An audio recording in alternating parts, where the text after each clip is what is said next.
Thank you. Odd no stamp. Oh, I was going to play the countdown. I forgot that. Thank you. Thank you for being here. It's Wednesday, September, 29th? September. Sorry, I was looking at the word September. It's only July 29th. All right. Okay. Nothing much has happened since we last spoke, except Seattle blew up on Sunday, was it? There's a festival. Lots of cities have these called Bite of. We have Bite of Seattle, so they feature all these food stands and restaurants and people, what have you, come out to promote their business. Just another pointless festival, sort of thing that used to be fun. And then there was a gang shooting that happened right in the middle of it. So whenever some of these, we of course now have a socialist mayor, Kate Wilson. She's never had a job. She's got quite the pedigree. But she's never had an actual job. She was a activist here, focused on transit. Transit, one of those great things that lefties used to promote, mass transit, something I'm all for. Something they have had some success with, at least in promoting it, and that they're currently ruining with their identity politics focus. Her big thing, her big success, I guess, was getting Seattle to offer free transit to poor people. And it's funny that I actually, Sunday, I took the Seattle light rail into town for the first time. And I must say, it works quite well. Got into the city faster than if I would have driven my car. No trouble. I wasn't stabbed. Nobody vomited on me. So that was good. And I was in the city. I was in West Seattle, well away from the action. Just hanging around, and then I got home and I find out that the Bite of Seattle blew up and there was a gunfight. You know, apparently we have Pacific Islander gangs, Tongans versus Samoans for one thing, and that's what this might have been. You might have seen the video of them taking into custody a 15-year-old, a sort of. Not sort of, a obese 15-year-old. It looked like, one of these mystery meat guys, and I think that he was probably a Pacific Islander. And so they mix in with the other browns in Seattle. Seattle still isn't that brown. I mean, now we're overrun by Asians and Indians like everybody else. But we still don't have, much to the chagrin of our liberal class and progressive class, we don't have enough black folks, fortifying our diversity. So the gangs, I think, are kind of diverse. So, there's at least that. I mean, they might be shooting each other, but they are diverse. Still no white guys, but yeah. Seattle, in fact, people don't know this, but it was one of the first places where wilding by black youths became a thing. And I think it was a New Year's in Pioneer Square years ago. This was in the 90s, when the city was, just very different from what it looks now. It was just all white, pretty much, with a smattering of diversity. And there was let me see if I can pull up. So everybody was shocked because it was not a common thing back then. But a group of black youths went into Pioneer Square with the intention of just attacking random people, and of course mostly white people. And they ended up killing one guy, injuring a bunch of people. Let's see if we can find it here. Oh, that's funny. So I look for Pioneer Square violence. Was it New Year's?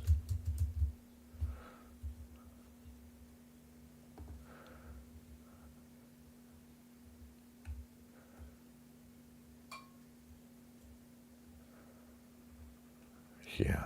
Okay. So now apparently violence is just so common.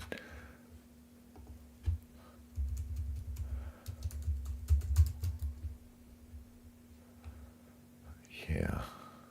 All right. Well, back then, not everybody had phones anyway, so there's probably not going to be a lot of footage of it. But anyway, that was a thing back here, back in the 90s. We got the first dose, one of the first doses. Now, wilding, of course, has been a thing forever.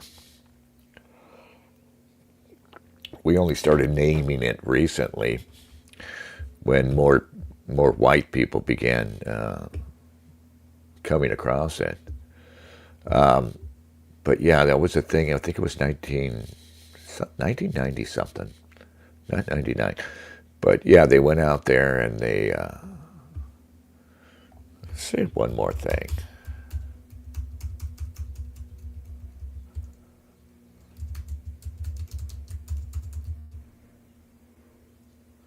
Of course, that's not going to get.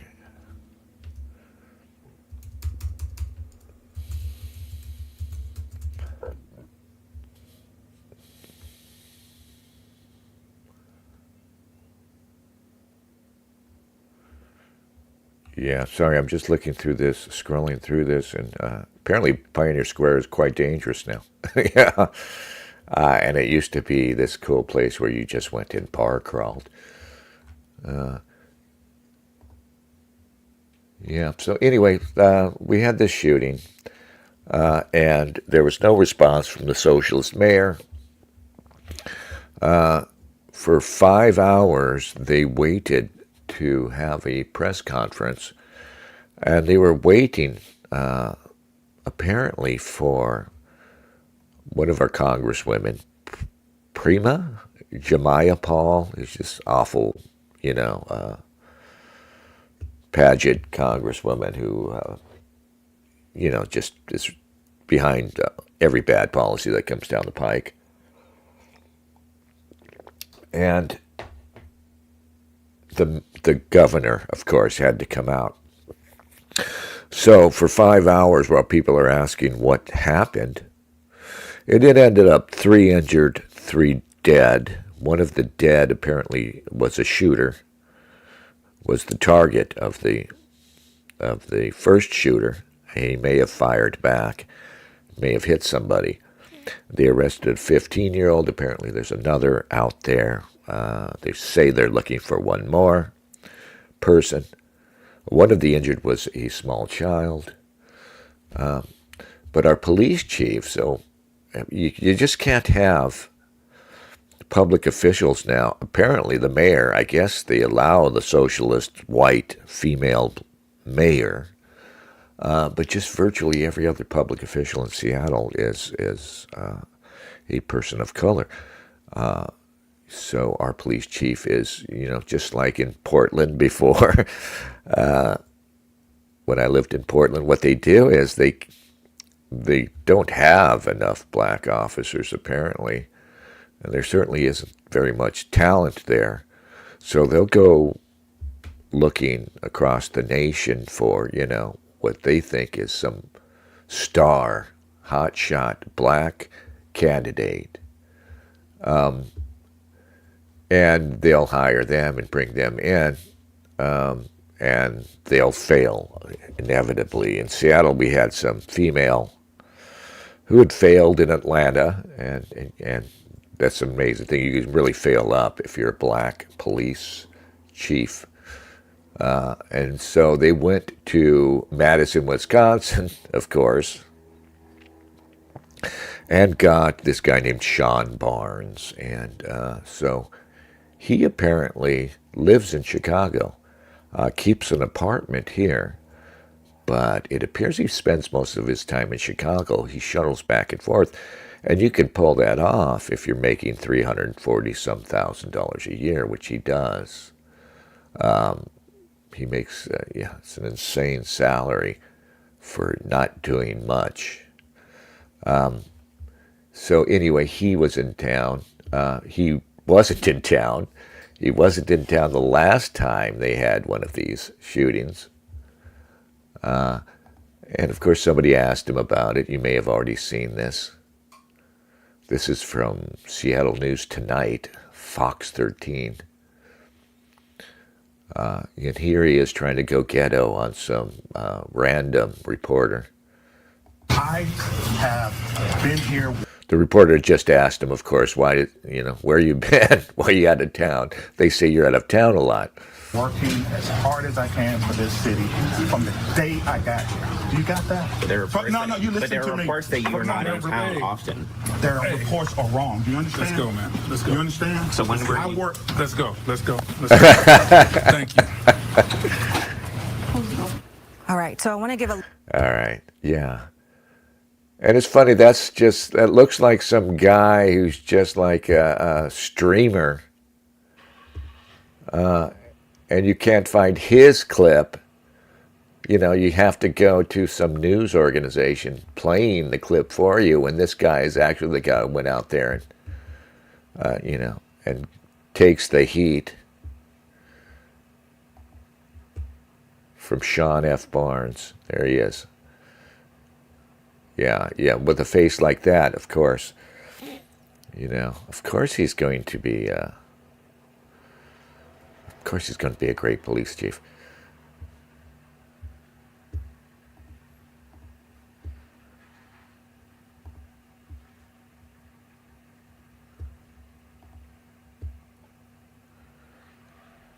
And here's our mayor. Good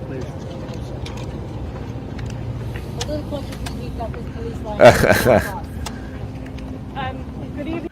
That's not the police chief next to her. It's like, let's go get the next black guy we can find to stand next to me. This is Priya here, and she's just absolutely awful, wretched. So they had to wait 5 hours for her to come from wherever the hell she is. Maybe from D.C., probably, right? Good evening, everyone.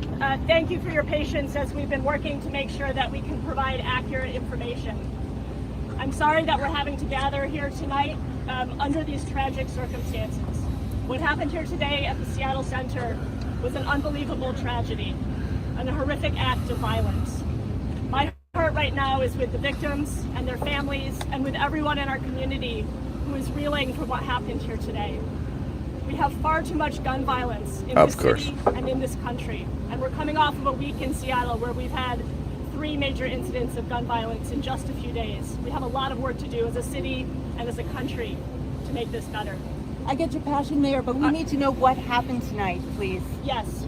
So our focus right now is with this investigation, with learning what happened so that we can provide accurate information to the public, with supporting the victims. I'm going to turn it over to Assistant Chief Tyrone Davis to tell you what we know. So this afternoon we had off. Yo, it's like this, y'all. So it jumped off. Do they still say that? It jumped off. Yo, niggas were wild. That's all. Officers working our Bite of Seattle event at 6:01 p.m. Gunshots were heard. We had officers in the area, in the immediate area when these gunshots went off. Officers responded and addressed one of the shooters. addressed. That person gave up and was taken into custody. There was another person that we believe that was also involved that fled the scene, and officers began an active search for that person. We discovered as we got to the scene that there were a total of 7 victims that suffered gunshot wounds at the scene.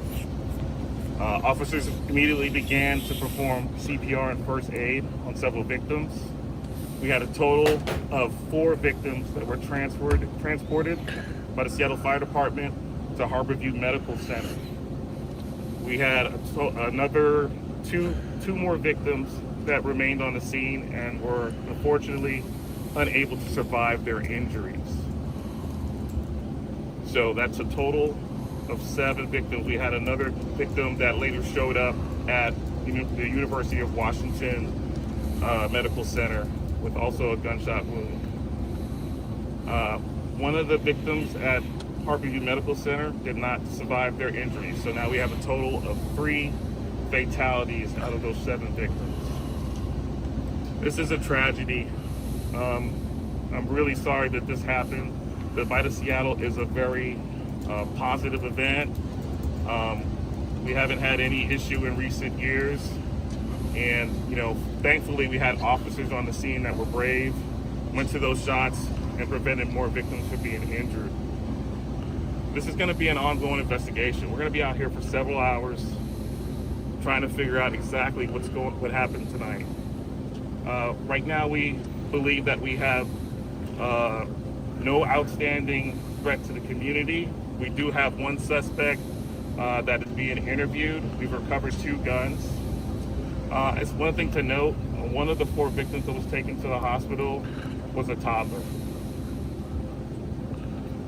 Again, this is a terrible event. Okay, he doesn't even have anything. All 4 victims that have been hospitalized are in stable condition. And again, we're going to be out here for several hours trying to figure out what happened tonight. We have a number of agencies. Okay, yeah, they've got nothing to say. They can't even think of shit to say. I was talking about the Mardi Gras riot, so that's what it is, the Mardi Gras riot. I'd forgot. Mardi Gras is a big deal in Seattle because it's a decadent place. So, Mardi Gras is just, they make a big deal, or used to make a big deal out of it. And this is a little bit about that. It's from 2001. Seattle, Washington. The annual Mardi Gras celebration. Thousands of partiers fill the streets. But as it nears midnight, the Fat Tuesday festivities turn into a flurry of drunken brawls.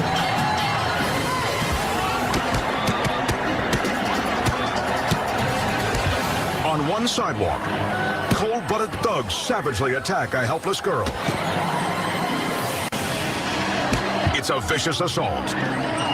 It wasn't a riot, and it wasn't a bunch of brawls. It was mainly one gang of kids running around, Utes, black Utes, running around just looking for weak targets. Before she can fall, the attacker pulls her by the hair and punches her in the face.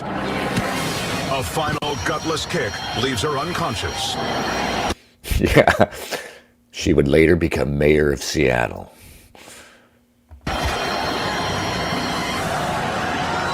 Police are outnumbered 1,000 to 1.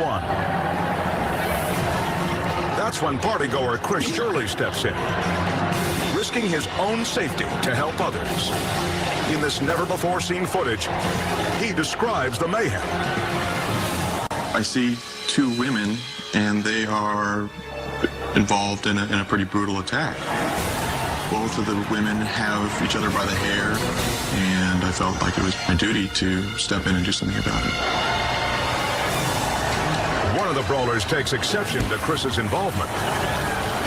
You can see she kind of gets agitated, starts jumping up and down, and she really wants to fight me. There's some of her It's a female. friends is starting to form a circle around me. Chris's heroics cost him a near-fatal attack. Whoa! Didn't see it coming. My blind side.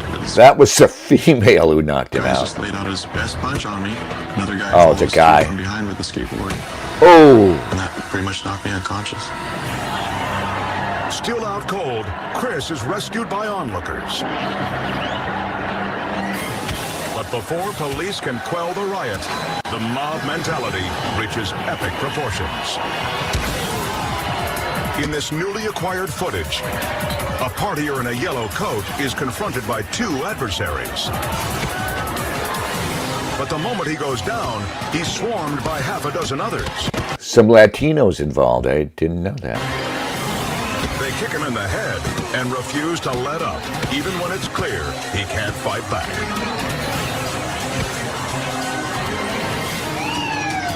Officers finally amass enough resources and use tear gas and rubber bullets to break up the wild crowd. 40 revelers and 1 policeman are sent to the hospital. Dozens of arrests are made,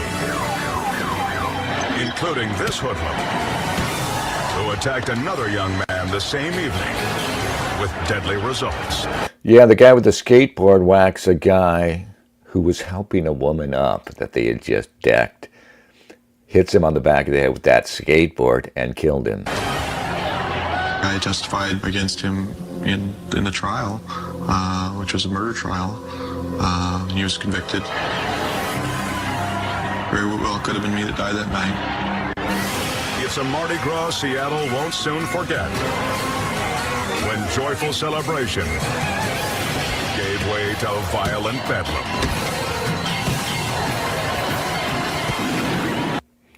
And no mention of the nature of it was just racial attacks. You know, wilding's been a thing forever.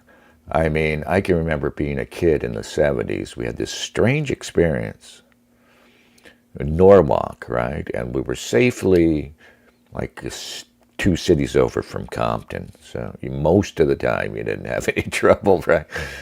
And we were out riding our bikes late at night, like 4 or 5 just kids.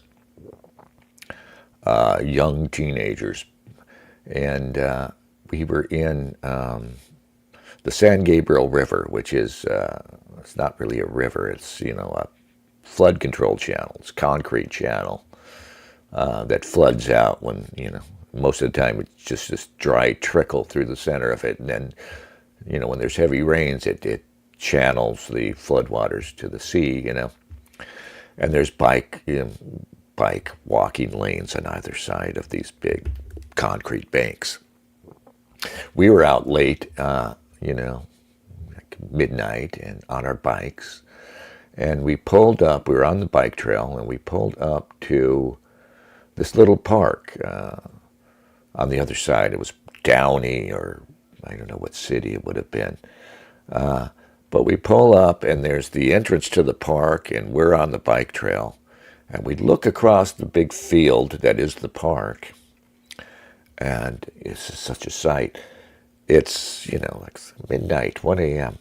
We look over, and we see streaming across the park, running at us, like a dozen or so black kids, right? They're just running straight for us. It's obvious what they want to do.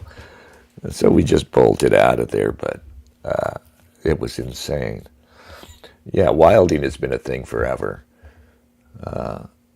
You know, we only put a name to it recently.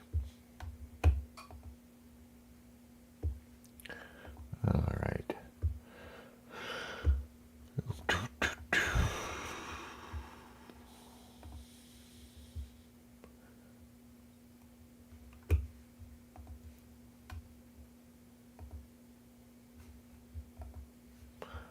I recently learned of the passing of, who was this guy? I had no idea about this dude.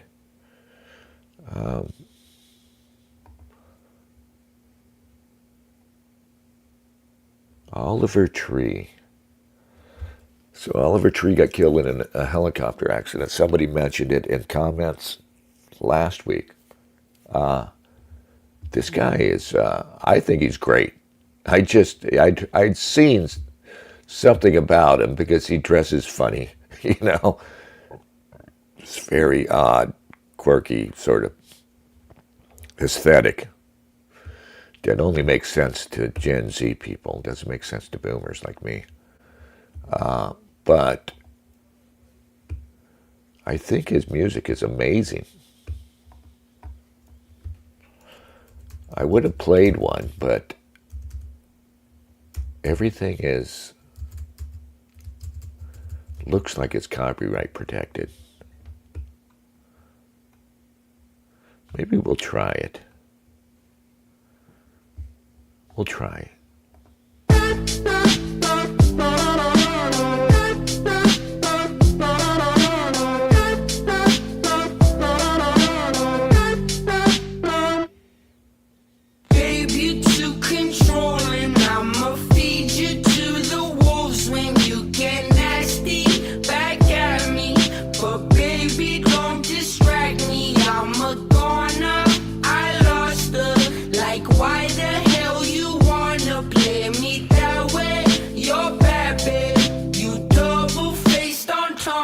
Life goes on and on and on and on and on and on and on and on.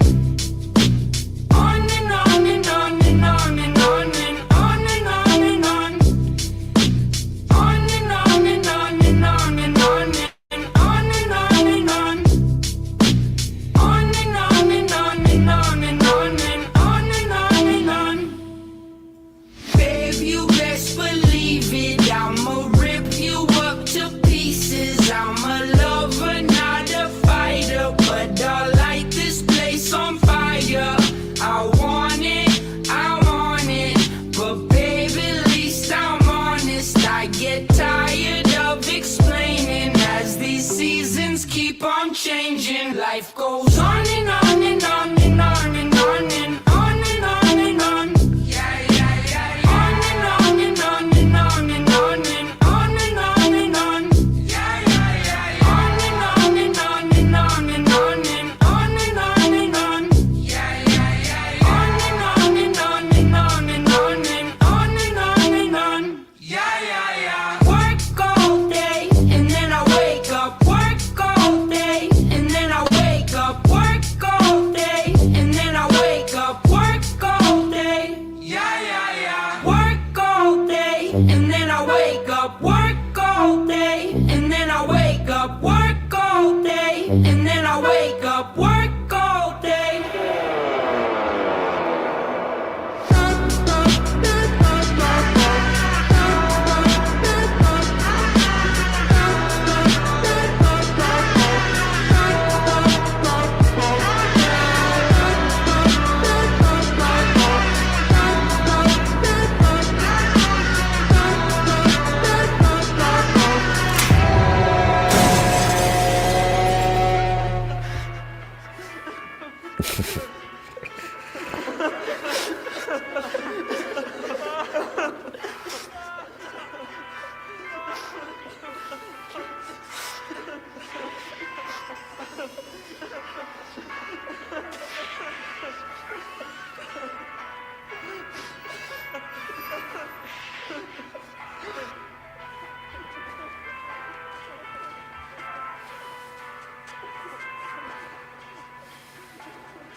All right.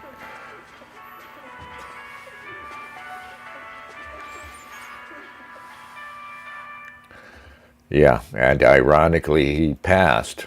Yeah. I don't know. I'm trying to figure out what the Zoomers are trying to say. What are they trying to tell me with this aesthetic? Right? Is there more behind it? Is it just he thinks it looks cool? Is it just somebody else's curious idea? I don't know. Life goes on until it doesn't. He went out. Yeah, he's like the Big Bopper who died in a plane crash, right? Nobody knows who the Big Bopper is now. Apparently he was a big deal. But this guy appeared to be very good. Yeah, it's really sad. there would have been, I think he would have done a lot more excellent music. And I'm all for that. I wanted to share something else with you. Okay, this is from I'll find the link to it. This is from a YouTube channel called Lost Things Found. And this guy went through Marine Corps boot camp. And he's saying what needs to be said, which is rarely said somehow. Rarely ever said. But he did a whole video on Marine Corps boot camp, how it's fake and gay. And that's what I've been saying, too.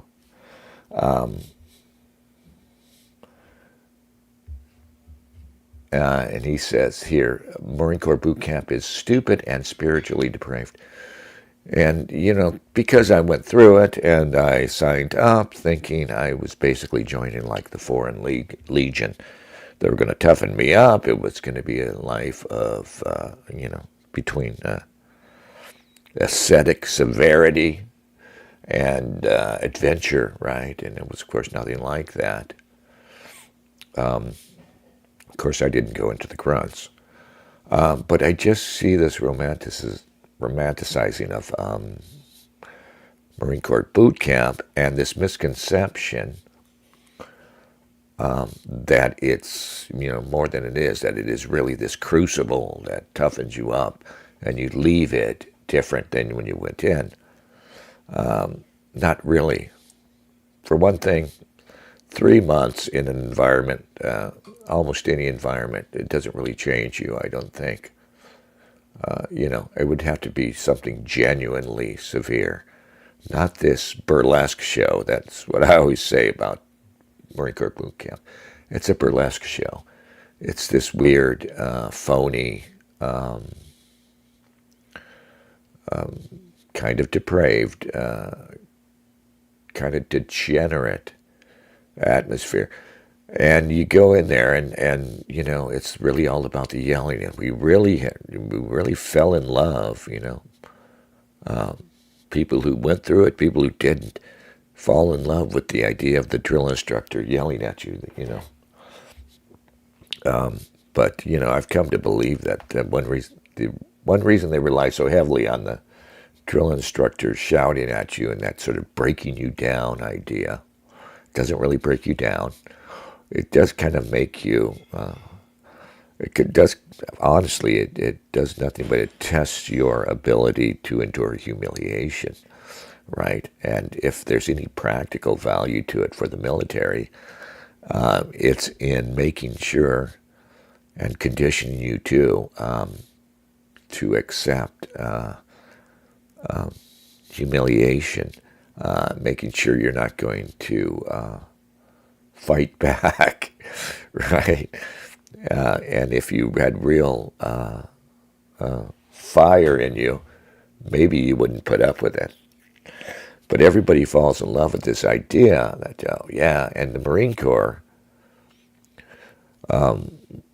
whatever they're good at, they're best at self-promotion. The Marine Corps for a long time has promoted itself successfully around this whole idea that it's the hardest of the services. You know, in Vietnam, if you were in the Army, you had to do a year in country. Marine Corps said, okay, we'll do 13 months. You know, that's kind of why we called it the suck. And the Marine Corps was known as the suck, or the big green weenie. And, you know, and that's another funny thing about the Marine Corps is that when you're in and you're talking to other Marines, it's just, it's mostly about how awful it is, how much you hate the Marine Corps, how much you can't wait to get out. And then when you get out, as I noticed when I find, usually on the internet, usually on sort of like Facebook or something, I'll find people that I served with. And when they talk about it now, they act like, you know, they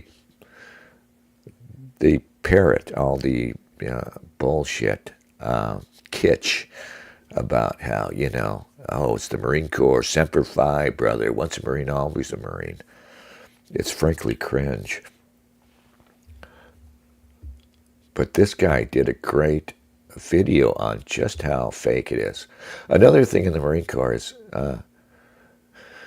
you spend a lot of time marching in boot camp. I mean, you spend maybe what you do more than anything else is you go out on that big parade ground, which is basically like a giant parking lot, MCRD San Diego, just this great big asphalt parade ground, right?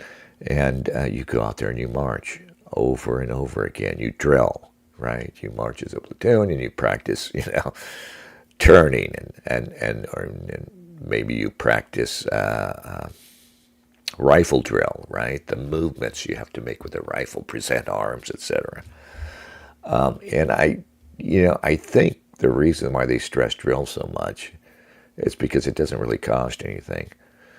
You know what I mean? Like virtually anything else. When we go out to the field, now this costs a little something, putting us, she spent 2 weeks at the rifle range and then 1 or 2 weeks camping out in the field in Pendleton. That's like the only real training you get. I'll say the rifle training is for real, You spend 2 weeks doing nothing but target shooting. So, you learn how to shoot, at least a little. And then you spend a week, playing grunt. And that's not completely useless, but it's hardly going, a week or two is not going to do much for you, really. You forget all that, but it's something. You go out, you learn how to bivouac, and learn basic things. You learn a few things about, you learn about claymore mines. You learn about forced marching, which is, when you hike through hills, and in Pendleton they had hills everywhere, so it was pretty brutal actually. And you hike in two single file lines along a trail, say, and you just hike until you pass out. That was genuinely tough, but again, it's phony, it's fake and gay.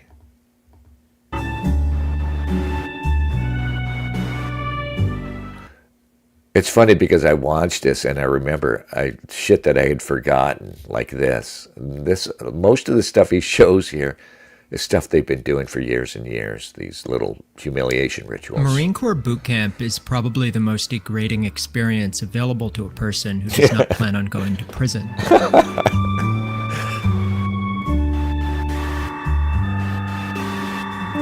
Public perception of recruit training centers on images of physical challenge and young men pushed to their limit, becoming something harder than they were before.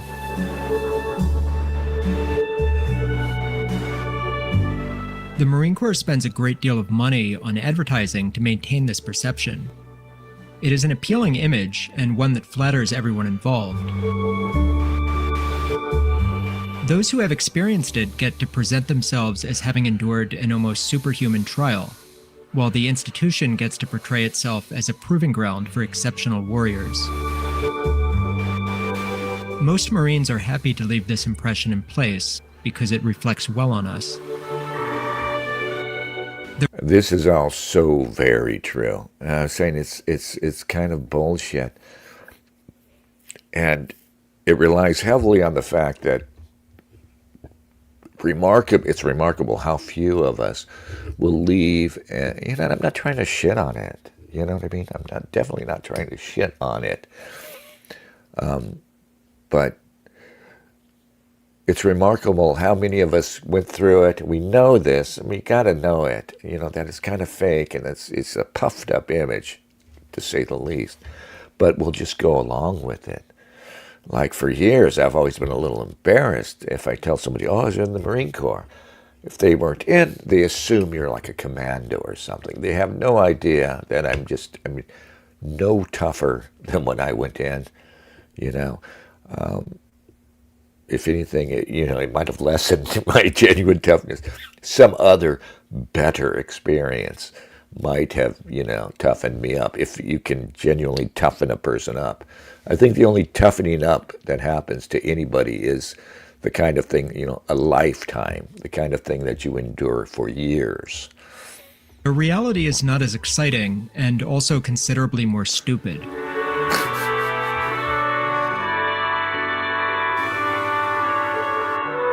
Bootcamp is not, for the most part, physically difficult. It is designed to be passed, because a recruit who fails is a waste of the months of time and money that has already been spent getting him to this point.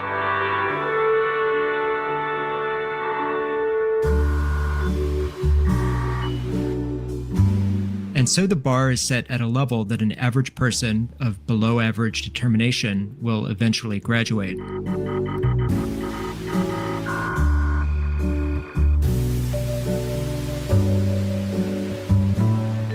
While not difficult, the experience is uniquely miserable and degrading, for reasons which will be the focus of this video.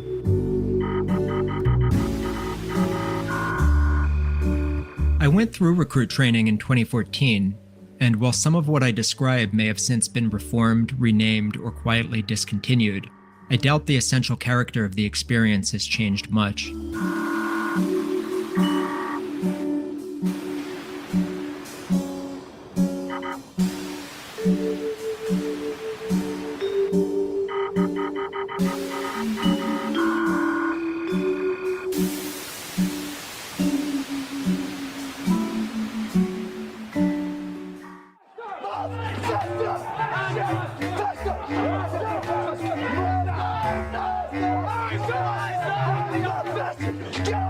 A recruit's first few days on the depot are known as receiving week.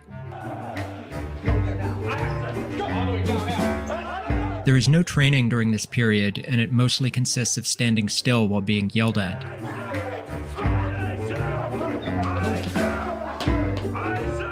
Recruits are told that they are no longer permitted to use the first-person pronoun and must now refer to themselves in the third person as this recruit. This minor forced grammatical change is a remarkably effective way of suggesting to a person that he is no longer entirely himself.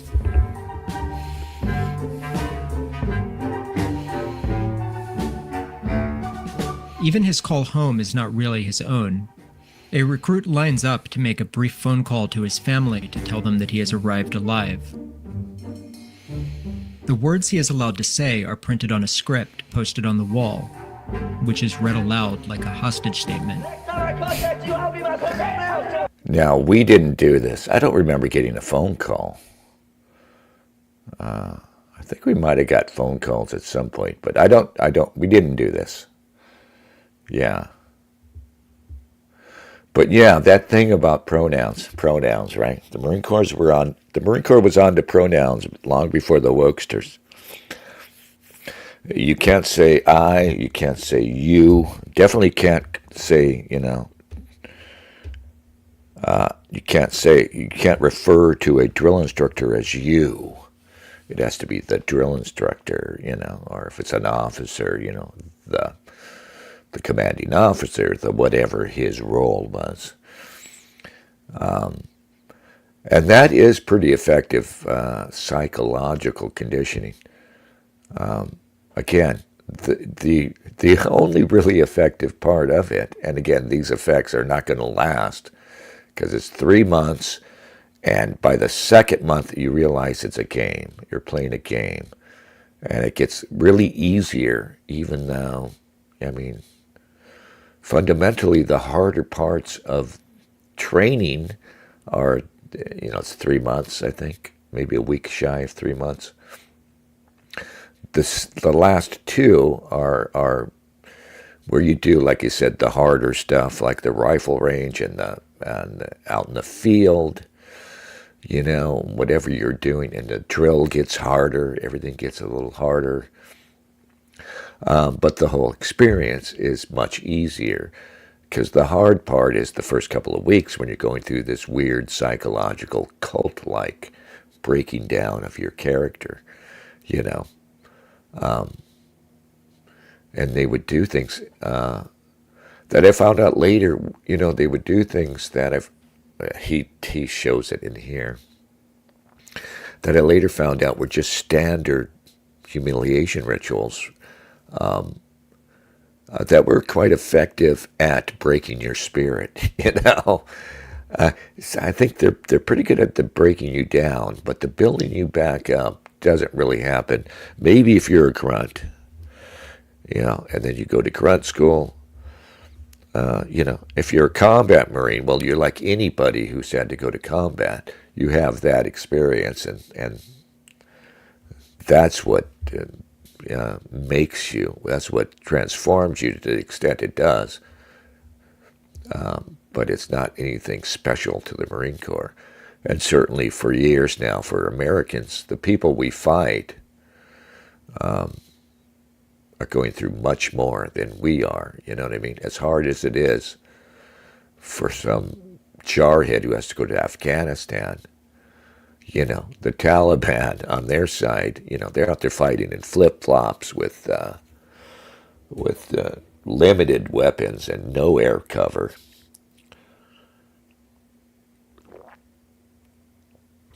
It's like Full Metal Jacket. I think a lot of people don't really understand what that movie's about. And I don't know if Kubrick was intending what I saw when I watched it. But to me, that boot camp first half of the film is it's about this farce, the farcical nature of Marine Corps boot camp.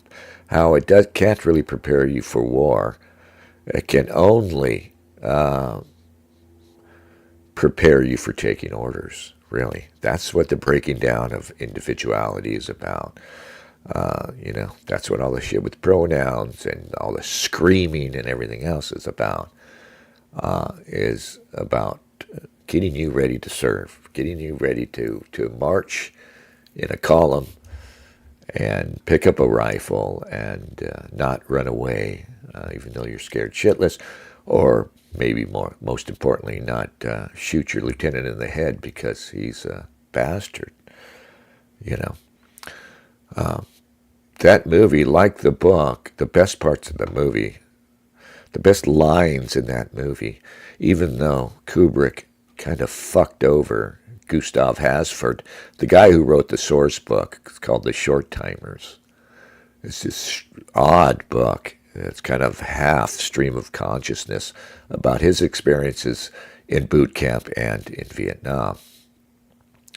Typical of Kubrick, the film version is only kind of very loosely based on the book. But the best parts of that film are the voiceover lines, the voiceover, Matthew Modine, Private Joker's voiceovers, where he says these odd, funny things about boot camp. That's lifted directly from the book. And the boot camp sequence is really about identity and how this notion, this romantic notion that all young men have about war, it meets the reality that is boot camp and then Vietnam. The idea that they were making these guys into honed killers was ridiculous. The only thing that was going to do that was the actual war itself. And a recurring line in there where he says, "Is that you, John Wayne? Is this me?" really encapsulates the whole idea. But the idea with him saying that, making that joke, the John Wayne jokes over and over again, "Is this me?" So, it's relating to the fact that we had this image of the John Wayne image for a young man who was drafted into the Marine Corps to go to Vietnam. You had that John Wayne, you had that romantic imagery, that very powerful, lifelong inculcation in the romanticization of romanticization of war and service, and you lost your identity in it. But you were still you. You know what I mean? You didn't really become John Wayne, you know, but you definitely lost a sense of who you are. You kind of forget who you are. And as you see in the film, you know, he goes through all this. He's still romanticizing war. And it ends in this horrible, farcical, disgusting encounter with, a 15-year-old Vietnamese sniper girl, you know, who's there, you know, with a bag of rice and an AK. And she halts a whole platoon and takes out two of their best guys. And finally they have to kill her in the most, the least honorable fashion, right? It's the Joker himself has to put her out of her misery as she's laying there saying, "Shoot me." So that's what he came up against after all of this with, Sergeant Hartman and boot camp and everything else, and it's pointed that he works for Stars and Stripes and he's out there, his job, Joker's job. Joker, who is this guy who is both taken in by the romance and because he's the Joker, because he's the guy who can't take things seriously, he's also cracking wise about it. He's noticing a little, but at the same time, the most important thing for Joker is that he is caught up in the romance. No matter how many little jokes he makes, he's swept along in this dishonest and dehumanizing romantic phenomenon.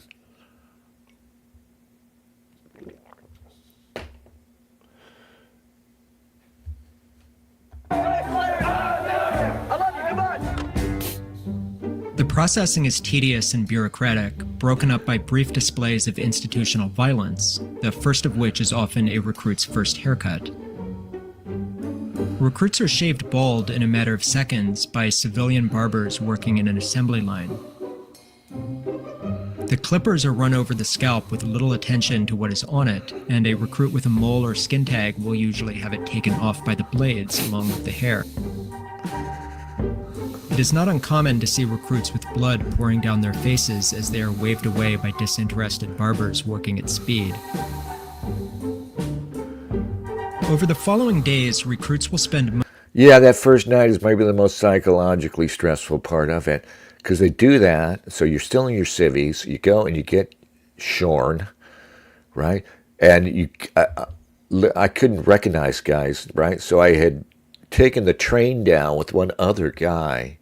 We sat on a train down to San Diego for 2 hours. That guy later bugged out when we went to Pendleton and we were at the rifle range or in the field, whatever it was. There was a field and the 5 freeway was right there. You could hear the cars and everything else. It was just very close to the mess hall. And apparently he took off one night across that field and made his way home. And he was the guy I went down with, and I was just some juvenile delinquent trying to do something with his life, and he was the guy who was very much into the romance of it all, and he had thought about joining the Marine Corps, and he thought he was going to be an MP, and then he got in, and they threw him in the grunt. So they did this. They fucked over guys. And recruiters were despised by recruits, by their Marines who are probably in there now, who still hate their recruiters for fucking them over. So anyway, he was going to be an MP, and he was into that. Maybe thought he was going to be a cop someday. And they threw him in the grunts. And nobody wanted to go in the grunts. Despite all this thing about we want to be hard Marines, nobody wanted to be a grunt. And you can't blame them. The grunts were the worst. And it doesn't even necessarily toughen you up, being a grunt. If you weren't tough going in, you're not tough coming out. I'm sorry. I mean, at a job this job recently,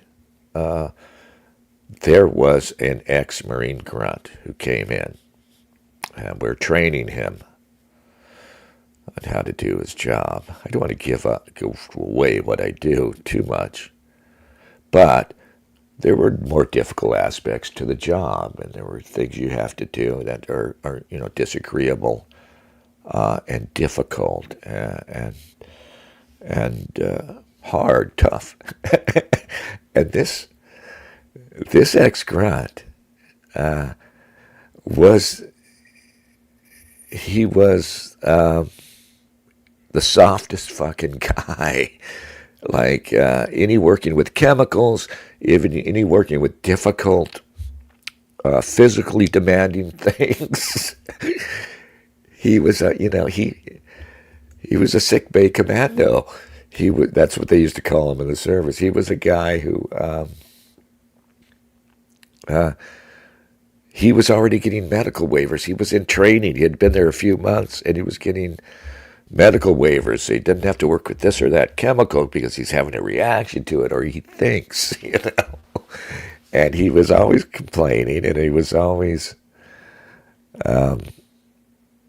bitching about, I think he's gone. I think he actually didn't last. And took some fucking security job, which I know he's going to regret it. He says, oh, there's this other job. Anyway, we get these guys in and at this job, and it just pisses me off because it's a good job. And then they come in, and one of the first things they start doing is looking for a better job within the company. I just hate these guys. And I guess there's nothing wrong with it. But they're in training, and we're training them, spending shit tons of money to get them up to speed just to put them out there to do this job that's going to take them even longer to, training on the job is going to take them even another year or so to get up to where they're actually productive, And they're already looking for easier fucking jobs. Anyway. Most of their waking hours being moved through an endless series of processing stations designed to take a human being. Anyway, I was going to say, yeah, the first night is the worst probably. They shave your head, and then you're still in your civvies, so then they put you in a formation, and you have to strip down naked and drop your clothes in a pile in front of you. And like I said, I wrote down with that one guy. I'm looking around for the one guy I know, and I don't recognize him because everybody looks the same with their head shaved. You can only tell black guy, white guy, maybe, tall guy, short guy. But all of a sudden you don't recognize anybody, and you realize that's kind of the idea, right? So you've been stripped. Your hair's gone. Your clothes are gone, and they pack them off. You won't see them until you get out of there. And now you got to put on, the skivvies and the T-shirt and these ridiculous uniforms that don't fit, the camouflage uniforms. And now you're just these drones, indistinguishable from one another. Sort of like in the Oliver Tree video. And convert them into a series of data points that can be tracked on a spreadsheet. Yes, sir. Yes, sir. No, sir.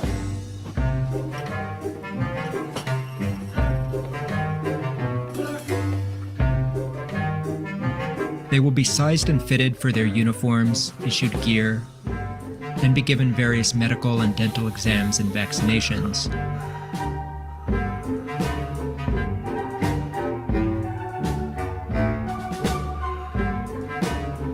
At this point, a recruit is beginning to learn something that will hold true for the remainder of his career in the military. The people with authority over him will come in two forms. Those fucking drill instructors. I mean, and the whole style of shouting, the movement, and everything else.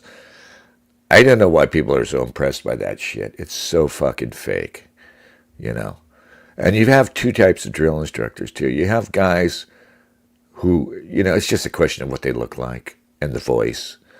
And if a guy is a big, muscular dude, okay, you can believe this.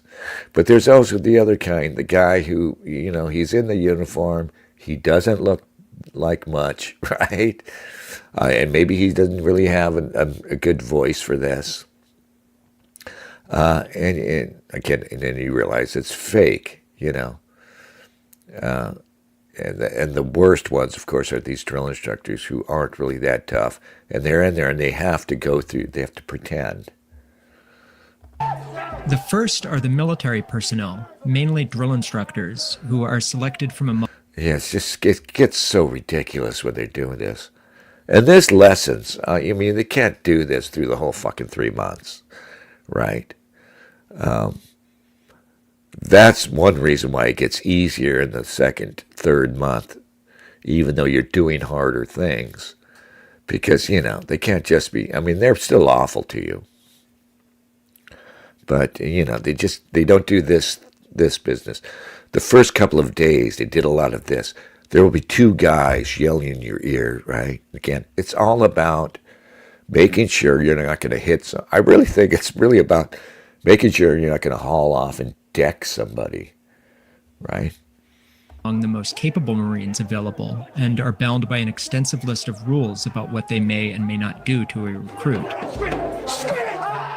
In practice, the requirements to become a drill instructor are not particularly high, and the rules are bent or broken at least as often as they are followed. But for the most part, the role of a drill instructor is a persona that he has been trained to perform, one which reveals very little of the real man underneath it. Yeah.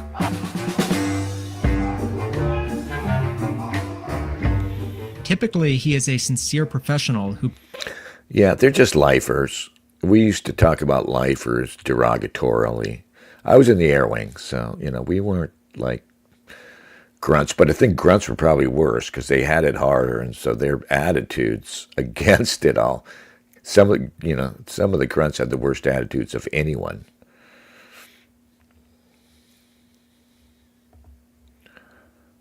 In movies and pop culture, the drill instructor is usually portrayed as a stern figure of controlled menace or old-school military machismo. The reality is much more surreal. Drill instructors are basically grotesque cartoon characters that move and speak with peculiar mannerisms, which are difficult to describe to people who have not encountered it in person. Yeah. And I just hate it. And the skipping around like that, so they're like running around, and you end up like skipping because you're looking to stop somewhere. And the almost feminine movement to it, it's really fucked up.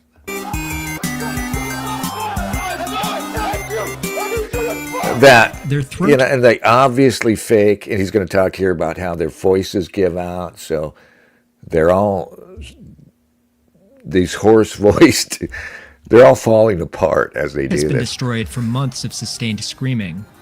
Most drill instructors have lost their normal voice entirely and are trained to speak with their ventricular folds located above the vocal cords. I didn't need to see this. Used by Mongolian throat singers. This results in a low... I'm all for Mongolian throat singing. What do they call that? There's a name for it. Anyway. Raspy croak forced out at full volume through a throat that no longer works. Prevent fraternization by filling all downtime with cacophonous noise. Time on command. Hurry it up! Bathroom breaks are conducted as a group on a schedule as compressed as anything else. Recruits will triple or double up on a urinal while the drill instructor counts them down. Showers are conducted via wagon wheel, a line of recruits trudging a slow circle through alternating scalding hot and freezing cold shower heads as the recruits on... I did not have to do this. I don't recall doing this. Duty squirt soap at them. Recruits are made to memorize great volumes of material. General orders, rank structures, facts about their service rifle, Marine Corps history, all of which is referred to as knowledge. Whenever a platoon is waiting in line or gets left alone for a few moments while a drill instructor must step away, a designated recruit known as a prac recruit will lead the rest and call and response knowledge drills, the function of which is both educational and to prevent fraternization by... I don't remember that either. I know we had a prac guy. I remember the phrase. Cutting across the spectrum is another axis, consisting of those who believe the standards being enforced are real and achievable, and respond by spending every ounce of effort trying to meet it, and those who have worked out that they are being set up to fail regardless of performance, that no level of effort will save them from punishment, and that the smarter option is to conserve energy and produce only the appearance of effort. These recruits have understood the situation correctly. Yeah, and I mean, that's it. I mean, you got to do it, you know, but you just understand when you do these things, you know, you got to run back and forth, or they give you an impossible task, and you're going to get in trouble if you don't pull it off. Well, you just go through the motions, and that's why it gets easier, even though it should be harder. You know, there's more strain, there's more stress, there's more being asked of you. But you realize after a couple of weeks, okay, this is a game. I'm playing a game. You know what I mean? It's not what you thought going in. We're going to do a bunch of stuff, and they're going to make you tough. Also, I got cheated out of one of the best parts of basic training. I didn't get to do the rappelling. So they had this thing, and this is maybe the best part of let's talk about what's good in Marine Corps basic training. I say what's good is things like what they call the confidence course. The confidence course is in Full Metal Jacket. It's when they're running and jumping, and they have to climb over logs, and they have to climb that log ladder, which is kind of scary because you're way up there, and then you got to go over the top, and it's, you know, you're worried about falling. They had one, it was a great one, where you had to climb way up, and then there's a rope, and you have to go down fast, right? Stuff like that. When we were out in the field, and we had to do the forced marching, it sucked, but at the end of it, you thought, wow, that was really hard, and I pulled it off, right? Just actually very little of that in the totality of Marine Corps boot camp, where it's this fake-ass drill instructor shouting bullshit, games, fuck games, they called them. I think I forgot the term. This guy reminded me, fuck games, which are just head games. We're going to make you dump your footlocker out, and put it back in, and then guess what? Dump it out again, right? You were too slow putting it back together. Dump it all out again, right? And drill, fucking drill, marching. You know, it's ridiculous. But the good stuff was obstacle course, confidence course, PT, and you actually don't really get in shape, you know.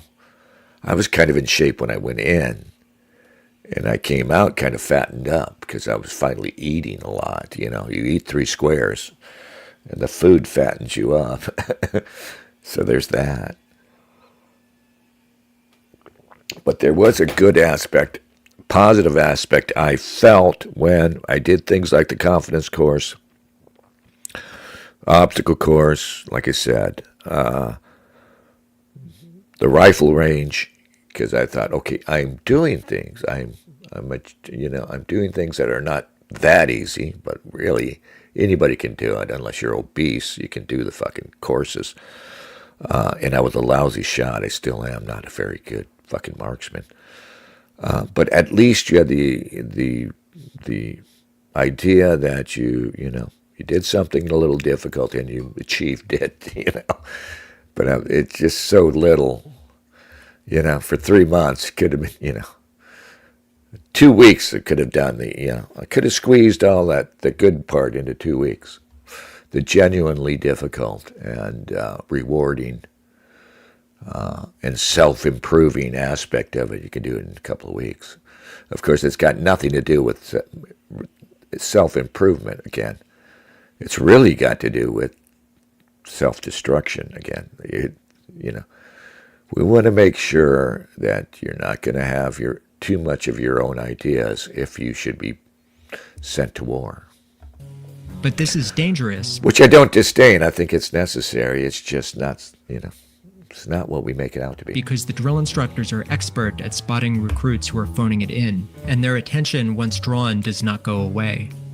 Over time, recruits in the first category will come to hate recruits in the second, because under a regime of collective punishment, one recruit being singled out becomes everyone's problem. This has the reliable effect of turning the majority viciously against any recruit who is singled out first.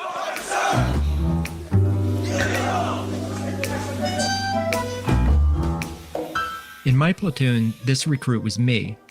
While physically fit, I was slow and clumsy during countdown games, and awkward at drill. When corrected with incentive training, I treated it as an annoyance to be endured rather than letting myself be burnt out. Yeah. Within the first week of training, the recruits will spend large stretches of boot camp extremely sick. Crowded squad bays and constant sleep deprivation and stress are ideal conditions. Essential gear goes missing constantly, and the only way to get something back is to take it from someone else.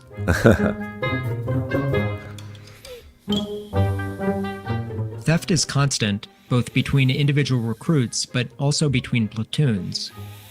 I don't remember that. No. They did not encourage theft. Contact between platoons is almost non-existent. For most of training, the other 5 exist entirely as background extras, identical bald heads glimpsed a few meters away but never spoken to. Yeah. The company commander grades all platoons against each other on metrics such as drill proficiency and physical fitness. The highest scoring platoon See, lots of this shit. will graduate as the honor platoon, which carries no material benefit for the recruits, but nonetheless reflects well on their drill instructors. And we were the honor platoon, and I somehow learned, and I don't remember exactly how, listening to the drill instructors talk amongst themselves or something, that our senior drill instructor was seen as being due to have an honor platoon, and that's why we became, because there's really no reason for us to be the honor platoon. I mean, you get various little awards, you did better in this or that, but I didn't think we were, you're indistinguishable, right? And so that was one of my lessons about the military coming out of boot camp, was there's this, political favoritism aspect. Yes, our senior drill instructor was a black guy too, so maybe there was a DEI aspect to it. As the scribe's rackmate for the duration of our time in Pendleton. My goal was to use close proximity to soften his attitude toward me. By making myself as... Here he's talking about the scribe, anyway.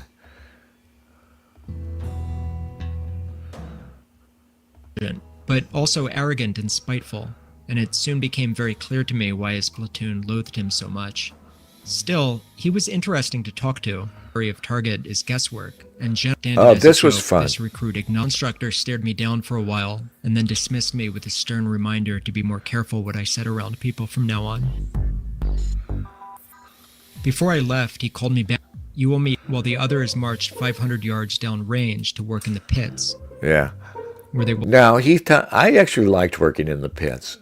So this is the rifle range, and, they're these manual targets that you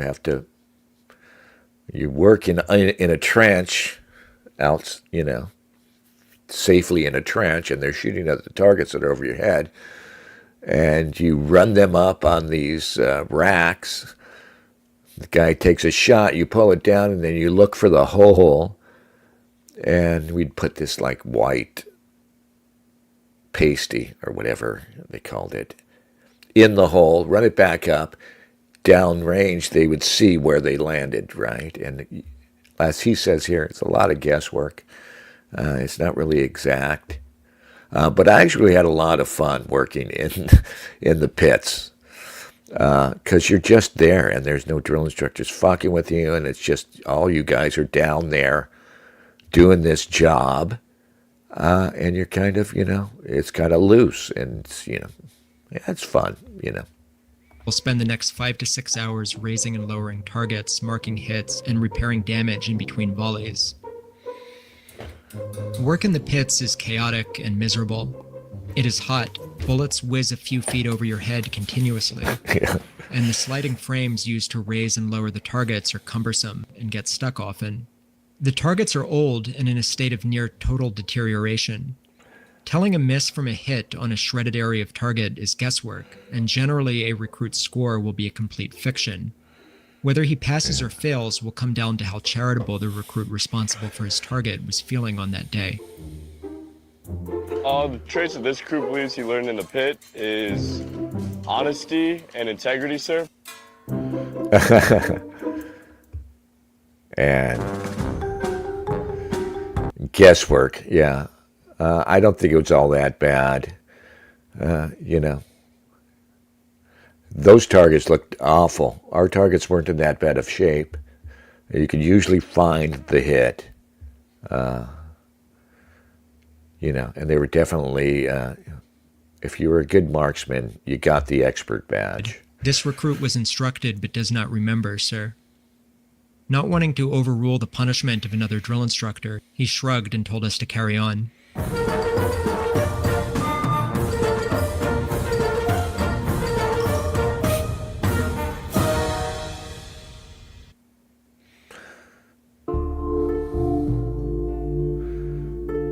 On the night before we left Camp Pendleton, we lay in our racks at the position of attention, waiting for our knowledge hat to give the order to tuck in for the night as he paced up and down the rows delivering a motivational speech in the dark.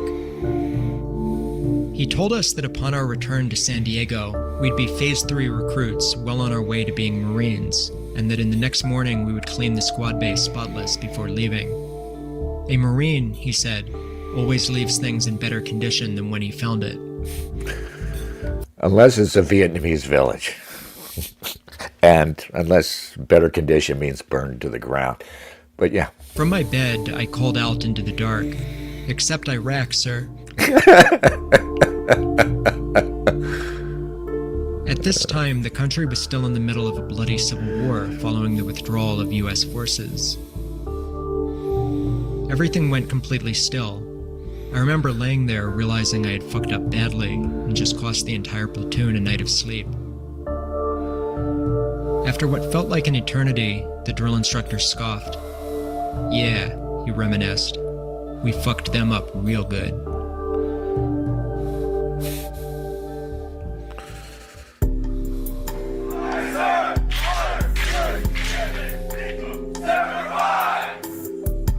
At some point during training, the platoon will be gathered up for a time-honored tradition that every Marine I have ever met has experienced some variation of. The particular details always vary, but it involves an announcement of a major terrorist attack and subsequent declaration of war on ISIS, Iran, North Korea, or whichever geopolitical adversary happens to occupy the current news cycle. The recruits are told that the president has declared a national emergency. Those who enlisted as reservists are being switched to active duty, and everyone will be reassigned a combat role. Training will be accelerated, and upon graduation, the platoon will be deployed to the front lines. I don't remember this. And I'm assuming this guy came after me. It's just crazy. Because this is some stupid-ass shit. You know, I mean, it's stupid from their perspective, too. I mean, what are they teaching these guys? Oh, we might just, you know, fuck with you in the worst possible. You can't trust what we have to say, basically, is what they're teaching them. So he's talking about how they'll tell everybody, we're going to war. We might have done this. I might have just forgotten. And you're all going to be on the front lines, right? And there's just no way this is a sensible thing to do if your goal is to inculcate in these young men loyalty, you know. It is at this point that the recruits are told that anyone who does not feel ready for this can privately tell their senior drill instructor and will be processed out with an honorable discharge and full benefits. All of this, of course, is a lie.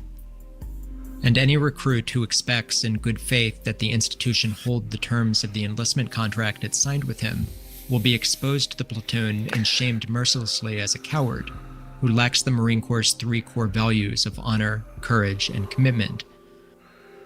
While nobody in my platoon fell for this, I've always found it noteworthy that any recruits shamed in this way are the ones with the courage to ask the institution to honor its own commitment. Yeah. In addition to various physical fitness and marksmanship evaluations, recruits are also required to pass a written knowledge exam as a requirement to graduate. Every answer comes from the book that recruits have been memorizing for months, but drill instructors will also typically procure a copy of the answer sheet in advance and hand them out. I don't remember that either, cheating. I don't remember them encouraging a lot of cheating, but there were definitely moments where they did. They are just as chaotic and miserable as the rest, but there are few surprises by this point. Training culminates in a 3-day event known as the Crucible, where recruits hike for 45 miles under a full load of gear with little food or sleep. Along the way, they are stopped frequently for hazing sessions, which come in the form of teamwork challenges and other ordeals. The Crucible is generally depicted as the defining trial of recruit training, and the thing that recruits fear most. I don't really have much to say about it.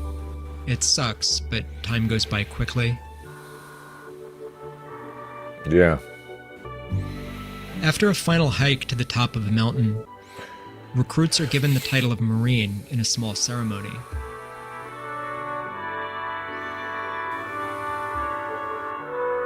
Drill instructors award them their Eagle Globe and Anchor, shake their hand, and address them as Marine for the first time. This is an emotional moment for all recruits. I don't recall that. I actually don't recall that. Most of us teared up a bit.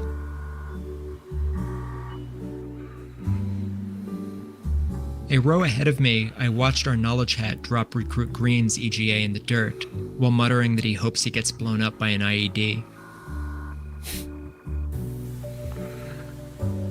I would not have teared up, I know that. A few days later, the company graduates in a ceremony. MCRD, there it is. That's the parade deck. One recruit fainted from heat exhaustion, smashing his jaw on the concrete as he went down. I had a guy faint next to me once. The formation held until the ceremony concluded, as the crowd screamed for someone to help.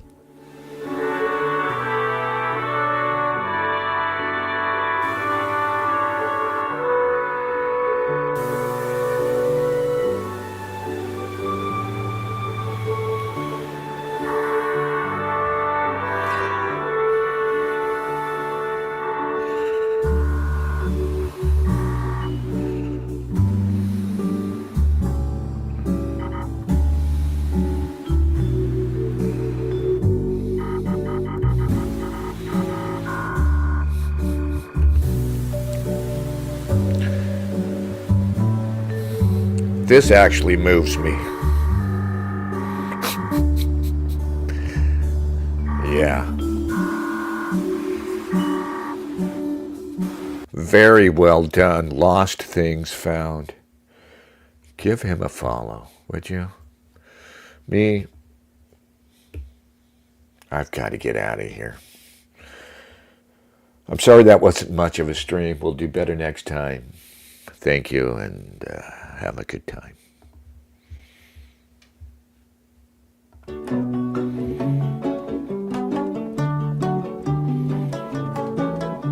Come wind, come rain, we're off again. Our muddy boots plod down the lane. The snow has snowed, now the grass has grown, and it's time that